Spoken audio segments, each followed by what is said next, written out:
नमस्कार दोस्तों, हमारे YouTube चैनल एग्ज़ाम एकेडमी में आप सभी का स्वागत है। जैसे कि हर बार की तरह हम इस बार भी कुछ नए क्वेश्चन आपके सामने लाए हैं जो कि आपकी हर प्रतियोगी परीक्षाओं में मदद करेंगे। चलिए बिना देरी किए शुरू करते हैं आज के क्वेश्चन आंसर। फर्स्ट क्वेश्चन आपका नंबर 1, निम्न में से कौन सी वस्तु सजीव नहीं है? ऑप्शन ए वृक्ष, ऑप्शन बी फूल, option C mushroom, option D बादल। कौन सी वस्तु सजीव नहीं है? फूल, वृक्ष, मशरूम, बादल। तो बिल्कुल करेक्ट आंसर ऑप्शन डी बादल सजीव नहीं है। तो बढ़ते हैं हम अगले क्वेश्चन की तरफ। अगला क्वेश्चन है, सभी सजीवों को प्रत्यक्ष या अप्रत्यक्ष रूप से भोजन कहाँ से मिलता है? ऑप्शन ए पौधों से, ऑप्शन बी जंगल से, ऑप्शन सी कृषि से, ऑप्शन डी इनमें से नहीं किसी से भी नहीं। तो आपको पता होगा प्रत्यक्ष और अप्रत्यक्ष रूप से भोजन हमें कहाँ मिलता है? ऑप्शन ए पौधों से। ऑप्शन ए पौधों से बिल्कुल करेक्ट आंसर हो जाएगा। चलिए बढ़ते हैं अगले क्वेश्चन की तरफ। अगला क्वेश्चन है हमारा, एक वयस्क मनुष्य 1 मिनट में, ध्यान दीजिए, 1 मिनट में कितनी बार सांस लेता व छोड़ता है? सिर्फ लेता नहीं है, लेने की बात नहीं की, ध्यान दीजिए आप, सांस लेता व छोड़ता है। ये बहुत ही इंपॉर्टेंट क्वेश्चन है, बहुत सारी परीक्षाओं में आ चुका है, तो ध्यान से इसको आप करिएगा। ऑप्शन ए 72 बार, ऑप्शन बी 25 बार, ऑप्शन सी 15 से 18 बार, ऑप्शन डी 10 से 12 बार। तो बिल्कुल आप सोच रहे होंगे 72 बार, लेकिन ये गलत आंसर है। इसका आंसर है 15 से 18 बार। Option C is a correct answer, क्योंकि उसने क्वेश्चन में पूछा गया है सांस कितनी बार लेता व छोड़ता है। तो इसका करेक्ट आंसर दोस्तों क्या हो जाएगा? ऑप्शन सी 15 से 18 बार। चलिए बढ़ते हैं अगला क्वेश्चन। क्वेश्चन नंबर 4, छिपकली में श्वसन अंग है। श्वसन मतलब कि जहाँ से वो सांस लेती है, कौन सा अंग है छिपकली में? ऑप्शन ए त्वचा, ऑप्शन बी फेफड़े, ऑप्शन सी बातक, ऑप्शन डी गिल। तो ऑप्शन आपने बिल्कुल चूज कर लिया होगा कि इसका ऑप्शन क्या है। ऑप्शन नंबर बी फेफड़े बिल्कुल करेक्ट आंसर है। छिपकली का श्वसन अंग क्या है? फेफड़े, जहाँ से वो क्या करती है? सांस लेती है। अगला हमारा क्वेश्चन, पौधों में गैसों का आदान प्रदान कैसे होता है? मतलब कि पौधों में कौन सा उसका एक पार्ट है जहाँ से गैसों का आदान प्रदान होता है, मतलब वो श्वसन क्रिया करता है। ऑप्शन ए जड़ों के द्वारा, ऑप्शन बी तनों के द्वारा, ऑप्शन सी फूलों के द्वारा, ऑप्शन डी पत्तियों के द्वारा। तो बिल्कुल आपने गैस कर लिया होगा, ऑप्शन डी पत्तियों के द्वारा क्या होता है? पौधों में गैसों का आदान प्रदान होता है। चलिए बढ़ते हैं अगला क्वेश्चन की तरफ। हमारा अगला क्वेश्चन है, जंतुओं में मुख्य उत्सर्जक अंग है। उत्सर्जक अंग का मतलब जहाँ से वेस्टेज बाहर निकलते हैं। तो जंतुओं में ऐसा कौन सा मुख्य अंग है जहाँ से उत्सर्जन का कार्य होता है? ऑप्शन ए त्वचा, option B kidney, option C फेफड़े, ऑप्शन डी आंतें। तो इसका option number B kidney is a correct answer. Kidney को हिंदी में कहीं कहीं वृक्क भी लिखा रहता है, जिसका मतलब किडनी होता है, और ये मनुष्य का मुख्य उत्सर्जक अंग होता है। क्वेश्चन नंबर 7, निम्नलिखित में से कौन सा एक उद्दीपक अनुक्रिया को दर्शाता है? उद्दीपक अनुक्रिया का मतलब होता है stimulation condition. Option A cockroach का रोशनी देखकर छिप जाना, ऑप्शन बी सूरज छिपने के पश्चात फलों का बंद होना, ऑप्शन सी मन पसंद व्यंजन देखकर मुंह में पानी आना, ऑप्शन डी उपरोक्त सभी। तो बिल्कुल इसका करेक्ट आंसर है उपरोक्त सभी। Option D is the correct answer, उपरोक्त सभी।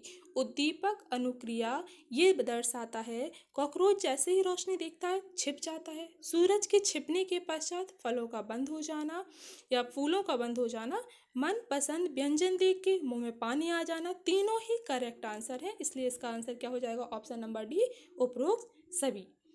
क्वेश्चन नंबर 8, निम्न में से कौन अपने शिकार को पकड़ने के लिए अपनी जीभ का प्रयोग करता है? मतलब जीभ से अपने शिकार को खाता है या जीभ से अपने शिकार को पकड़ता है।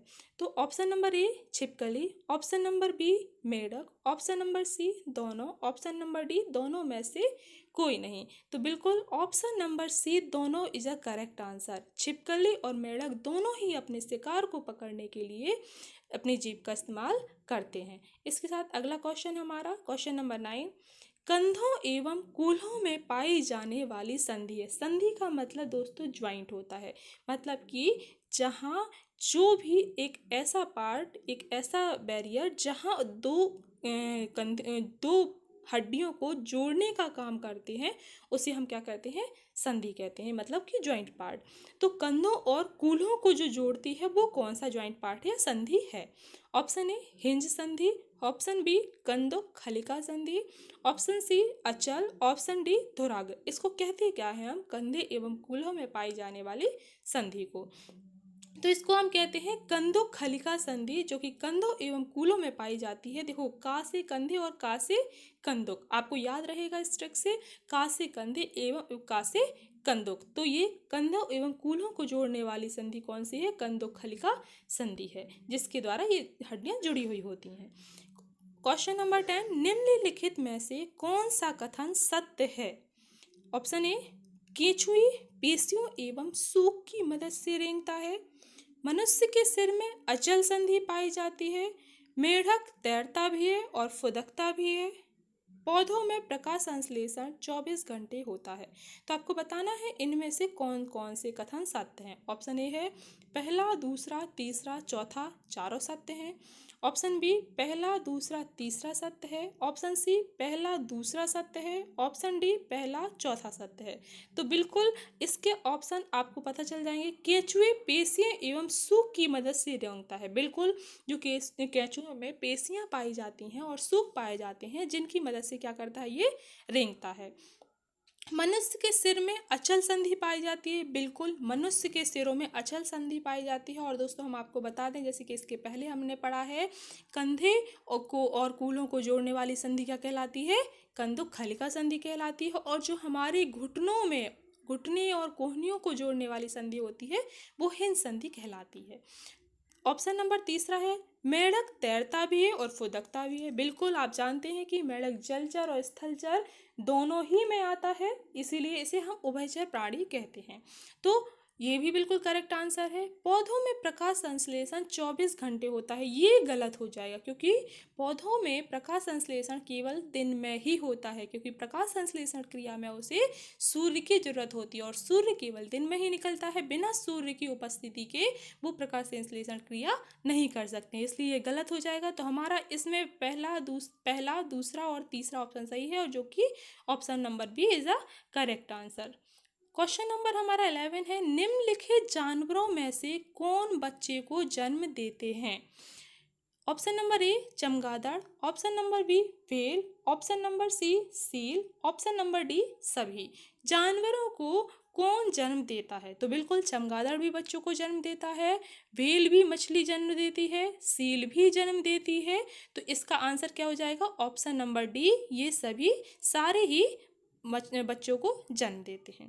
क्वेश्चन नंबर 12 है आपका, निम्नलिखित में से किस पौधों में पत्तियों के द्वारा प्रजनन होता है? मतलब कि पत्तियों के द्वारा नए पौधों का जन्म होता है। प्रजनन का मतलब कि नई आगे पीढ़ी बनाना, या नए कुछ, जैसे इंसानों में प्रजनन का काम शिशुओं से होता है, ऐसे ही पौधों में पत्तियों के द्वारा प्रजनन मतलब कि नए पौधों को जन्म देता है। तो कौन सा ऐसा है इनमें से जो कि पौधों में पत्तियों के द्वारा प्रजनन होता है? ऑप्शन ए गुलाब, ऑप्शन बी पत्थर चट्टा, ऑप्शन नंबर सी शकरकंद, ऑप्शन नंबर डी आलू। तो बिल्कुल, गुलाब में आप जानते हैं कि उसकी कलम से होता है, तो ये तो हो नहीं सकता। शकरकंद, ये उसके जो उसकी जड़ें होती हैं, जड़ों से इनका होता है प्रजनन। आलू में तनों से होता है। आपने घरों में देखा होगा, पुराने आलू हो जाते हैं तो इसमें छोटे छोटे हरे हरे निकल आते हैं डंठल से, ये क्या है? उनकी प्रजनन प्रक्रिया होती है। Option number B is the correct answer. Option number B is the correct answer, पत्थर चट्टा, जो कि क्या होता है, इसमें पौधों में पत्तियों के द्वारा प्रजनन होता है। क्वेश्चन नंबर 13 है हमारा, कौन सुमेलित नहीं है? मतलब कि आपको इसमें गलत छांटना है, इनमें से ऐसा कौन है जो कि करेक्ट आंसर नहीं है? केंचुआ त्वचा, ऑप्शन नंबर ए केंचुआ त्वचा, ऑप्शन नंबर बी पसीना त्वचा, ऑप्शन नंबर सी मच्छर कान, ऑप्शन नंबर डी सांप कंपन। तो बिल्कुल आपको पता है, केंचुआ त्वचा, त्वचा के द्वारा ही उसका क्या होता है, उत्सर्जक अंग होता है। पसीना, बिल्कुल इंसानों में पसीना त्वचा से भी त्वचा के द्वारा ही इंसानों का पसीना निकलता है, इंसान हो गया जानवर हो गया। ऑप्शन नंबर डी सांप कंपन, तो बिल्कुल सांप के कान नहीं होते हैं, ये आपको पता होगा। सांप कैसे पहचानता है किसी भी इंसान को, किसी भी चीज़ को, कि उसके आसपास है? कंपन के द्वारा। ज़मीन में जब भी हम चलते हैं या कोई भी जानवर हो चलता है तो उसके कंपन के द्वारा ही उसे पता चलता है कि हमारी कितनी दूरी पे आसपास कोई भी व्यक्ति है। ऑप्शन नंबर सी, मच्छर कान, ये सुमेलित नहीं है। तो इसका करेक्ट आंसर कौन सा हो जाएगा? मच्छर कान। बढ़ते हैं अगले क्वेश्चन की तरफ। क्वेश्चन नंबर 14 है, पक्षी एक ही वक्त में दो अलग अलग चीजों को देख लेते हैं क्योंकि? ऑप्शन नंबर ए, बे अपनी गर्दन को घुमाते रहते हैं। ऑप्शन नंबर बी, इनके सिर के दोनों तरफ आंखें होती हैं। ऑप्शन नंबर सी, इनके आंखों की पुतली घूम नहीं सकती। ऑप्शन नंबर डी, इनकी आंखें छोटी होती हैं। तो दोस्तों आपने गैस कर लिया होगा। देखो, बे अपनी गर्दन को घुमाते रहते हैं, तो ये तो इसका करेक्ट आंसर नहीं हो जाएगा क्योंकि क्वेश्चन में पूछा हुआ है पक्षी एक ही वक्त में दो अलग अलग चीज़ों को देख लेते हैं। क्यों? क्योंकि वो दो अलग अलग चीज़ों को कैसे देख लेते हैं? क्योंकि इनके सिर के दोनों तरफ आंखें होती है। तो ऑप्शन नंबर बी हमारा करेक्ट आंसर हो जाएगा कि इनके सिर के दोनों तरफ आंखें होती हैं। बढ़ते हैं अगले क्वेश्चन की तरह। क्वेश्चन नंबर 15 है हमारा, मनुष्य की कोहनी और घुटनों में कौन सी संधि पाई जाती है?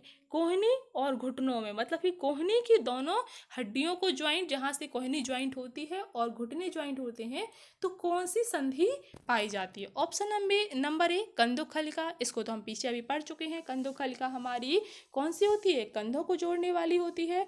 तो ये तो होगा नहीं, तो ये तो बिल्कुल गलत हो जाएगा। अचल, इसको भी हमने पढ़ा है अभी, सिर को जो जोड़ती है वो अचल संधि होती है। ऑप्शन नंबर बी, हमने पहले इसको डिस्कस भी किया है एक बार। ऑप्शन नंबर बी, हिंज जो संधि होती है, ये क्या होती है? मनुष्य के कोहनी और घुटनों में जोड़ने वाली संधि पाई जाती है। क्वेश्चन नंबर 16 है हमारा, मनुष्य के सिर मतलब खोपड़ी की अस्थियां गति नहीं करती क्योंकि इनमें पाई जाती है। बिल्कुल, इसको तो हमने अभी अभी डिस्कस किया है कि मनुष्य के सिर और खोपड़ी में अस्थियां गति नहीं करती। गति मतलब कि हिलती हिलती नहीं है, यहाँ से वहाँ नहीं ट्रांसफर होती, यहाँ से वहाँ गति नहीं करती हैं। तो इनमें क्यों, कौन सी संधि पाई जाती है? ऑप्शन ए, अचल संधि। ऑप्शन नंबर बी, कंदुक खलिका संधि। ऑप्शन नंबर सी, धुरांग्र संधि। ऑप्शन नंबर डी, हिंज संधि। तो बिल्कुल अभी अभी हमने इसको किया है। ऑप्शन नंबर ए, अचल संधि इज अ करेक्ट आंसर, जो कि मनुष्य के खोपड़ियों में पाई जाती है। हमारे सिर में अचल संधि पाई जाती है। क्वेश्चन नंबर 17 है, निम्न में से कौन से जानवर अपने क्षेत्र को अपने मल मूत्र की गंध से पहचान लेते हैं? मतलब कि कुछ ऐसे जानवर होते हैं जो कि अपने एरिया को निश्चित रखते हैं। अगर आपने देखा होगा कि कुत्ते को हम जैसे ले लें, आपके एरिया में रहते हैं, तो वो दूसरे अगर कुत्ता, कोई अननोन कुत्ता आ जाए तो वो भौंकने लगते हैं, उनको भगा देते हैं। क्यों? क्योंकि वो अपने एरिया को एक जैसे अपना अपना घर हो गया, अपना एरिया हो गया, उसको अपन सिक्योर रखते हैं। ऐसे ही उनका भी वो एक अपना एरिया बना लेते हैं। लेकिन वो पहचानते कैसे हैं? अपने मलमूत्र की गंध से पहचान लेते हैं कि ये हमारा एरिया है, इस एरिया में हमेशा हम ही रहते हैं, तो कोई और नहीं आ सकता है। तो कौन से जानवर हैं? ऑप्शन नंबर ए, कुत्ता। ऑप्शन नंबर बी, बाघ। ऑप्शन नंबर सी, शेर। ऑप्शन नंबर डी, सभी। तो बिल्कुल कुत्ता, बाघ, शेर तीनों ही अपने मलमूत्र की गंध से पहचान लेते हैं कि ये हमारा क्षेत्र है। तो बढ़ते हैं अगले क्वेश्चन की तरफ। अगला क्वेश्चन है हमारा क्वेश्चन नंबर 18, निम्न में से कौन सा कथन असत्य है? असत्य, यहाँ पे असत्य, दोस्तों ध्यान देना, असत्य पूछा है। कौन सा कथन असत्य है? सभी जीव जंतु अपने भोजन का निर्माण स्वयं करते हैं। पौधे जब सांस लेते हैं तब ऑक्सीजन गैस अंदर लेते हैं। व्हेल और डॉल्फिन स्वच्छ वायु लेने के लिए समय समय पर समुद्र से बाहर आते हैं। सांप फेफड़ों से सांस लेता है। तो इसमें सभी जीव जंतु अपने भोजन का निर्माण स्वयं करते हैं। दोस्तों क्या आप जानते हैं, असत्य पूछा है, तो क्या सभी जीव जंतु अपने भोजन का निर्माण स्वयं करते हैं? बिल्कुल गलत है ये। तो मतलब जो गलत है वही सही है, तो हमारा ये आंसर सही हो जाएगा। हम बढ़ते हैं ऑप्शन बी। क्या लिखा है? जब सांस लेते हैं तो ऑक्सीजन गैस अंदर लेते हैं। पौधों की बात हो रही है। तो आप लोगों को पता होगा, पौधे जब सांस लेते हैं, प्रकाश संश्लेषण की जब क्रिया होती है तो CO2 अंदर लेते हैं। लेकिन रात के समय जब प्रकाश संश्लेषण की क्रिया नहीं होती है तो वो सांस ऑक्सीजन अंदर लेते हैं। ऑप्शन नंबर सी जैसे था, व्हेल और डॉल्फिन स्वच्छ वायु लेने के लिए समय समय पर समुद्र से बाहर आते हैं। बिल्कुल सही है। जो व्हेल और डॉल्फिन मछलियां होती हैं वो स्वच्छ वायु लेने के लिए बीच में समुद्र से बाहर आके सांस लेती हैं। सांप फेफड़ों से सांस लेता है, बिल्कुल सांप फेफड़ों के द्वारा ही सांस लेता है। तो इसमें असत्य पूछा था, तो सभी जीव जंतु भोजन निर्माण स्वयं नहीं करते हैं, केवल पौधे ही ऐसे हैं जो अपना भोजन निर्माण स्वयं करते हैं और बाकी सब दूसरों पे निर्भर रहते हैं। जैसे कि पिछले वीडियो में हमने आपको बताया था, अगर आपने ना देखी है तो देखिए, उसमें बहुत सारे ऐसे क्वेश्चन हैं इसी टाइप के जो कि आपकी मदद करेंगे।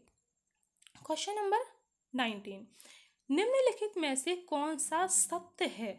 अब यहाँ पे सत्य की बात हो रही है। पौधे अपने अपशिष्ट पदार्थों को उत्सर्जन के रूप में बाहर निकाल देते हैं। पौधे अपने अपशिष्ट जो पदार्थ होते हैं उनको उत्सर्जन के रूप में बाहर निकाल देते हैं।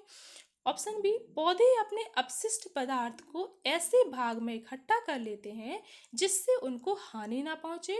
उपर्युक्त दोनों या दोनों में से कोई नहीं। तो बिल्कुल option number A, option number B दोनों ही सही है। तो इसका आंसर करेक्ट हो जाएगा ऑप्शन नंबर सी, उपर्युक्त दोनों। मतलब कि पौधे अपने अपशिष्ट पदार्थों को उत्सर्जन के रूप में बाहर भी निकाल देते हैं और अपशिष्ट पदार्थों को ऐसे भागों में इकट्ठा कर लेते हैं जहां से उनको हानि ना पहुंचे। हमारा लास्ट क्वेश्चन आज का, सील मछली स्तनधारी है क्योंकि वह, स्तनधारी आप जानते होंगे, स्तनधारी वो होते हैं जीव जंतु जो कि बच्चों को जन्म देते हैं। अब तो आपने आंसर गैस कर लिया होगा कि इसका आंसर क्या है। ऑप्शन नंबर ए, उड़ नहीं सकती। ऑप्शन नंबर बी, जल में रहती है। ऑप्शन नंबर सी, मांसाहारी है। ऑप्शन नंबर डी, बच्चों को जन्म देती है। तो सील मछली स्तनधारी है क्योंकि ये बच्चों को देती है। तो option number D is the correct answer, क्योंकि ये बच्चों को जन्म देती है इसलिए सील मछली क्या है, एक स्तनधारी है। तो आपको हमारा वीडियो कैसा लगा जानने के लिए हमारे चैनल को लाइक सब्सक्राइब और शेयर करिए और कमेंट करना बिल्कुल ना भूलिए, ताकि हमें पता चले आपको कैसा लगा और भी आप किस टॉपिक पे वीडियो चाहते हैं उसको बताना बिल्कुल ना भूलिए। तो चलिए, thanks for watching, thank you, bye bye. हमारा चैनल कैसा लगा वो भी ज़रूर बताइए, कैसा वीडियो लगा। लाइक सब्सक्राइब और शेयर करना बिल्कुल ना भूलिए। Thanks for watching.